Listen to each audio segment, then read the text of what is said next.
Salah satu kecamatan yang ada di Kabupaten Kuburaya adalah Kecamatan Rasaujaya yang terdiri dari 6 desa dengan luas wilayah 36.232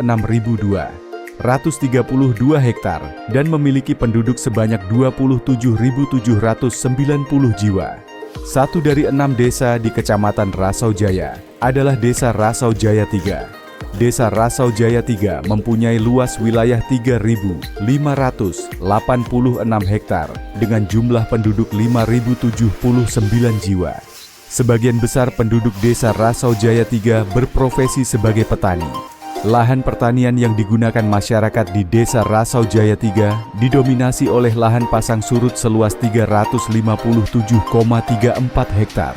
Kelompok Tani Maju merupakan salah satu kelompok tani di Desa Rasaujaya 3. Kelompok tani ini beranggotakan 30 orang dengan luas garapan kurang lebih 20 hektar.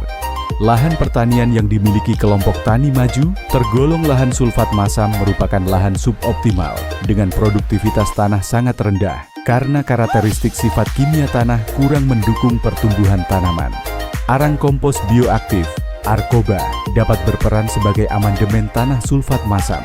Pemanfaatan limbah pertanian sebagai bahan pembuatan Arkoba sangat menguntungkan petani karena dapat mengurangi biaya tanam dan pencemaran udara akibat pembakaran limbah pertanian di lahan.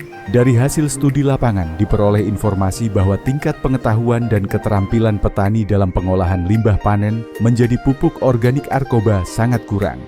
Penggalakan penggunaan Arkoba merupakan salah satu pemberdayaan masyarakat di tingkat petani dan kelompok tani di Desa Rasaujaya 3. Banyak lahan anggota kelompok Tani Maju kurang termanfaatkan untuk kegiatan budidaya tanaman. Untuk itu perlu diupayakan peningkatan perencanaan dan pengelolaan usaha tani dengan melakukan diversifikasi tanaman sehingga meningkatkan pendapatan petani.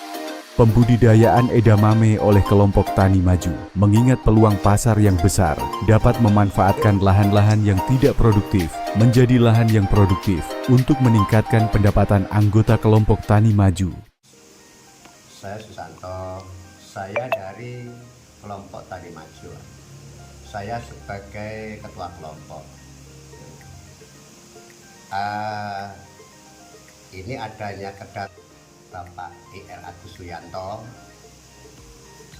kita diarahkan untuk bikin kompos.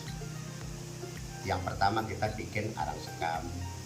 Nah, itu setelah jadinya bahan-bahan itu kita diarahkan nanam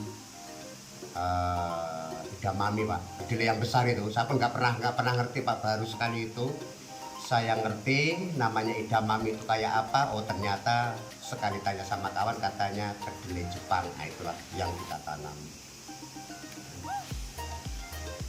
Tanaman saya sebelum pakai kompos itu kita biasa pakai HNTA, kapur, ya biasalah mainan-mainan di kampung begitulah. Tapi setelah kedatangan beliau ini mengarahkan kita mainkan kompos, ya kita coba,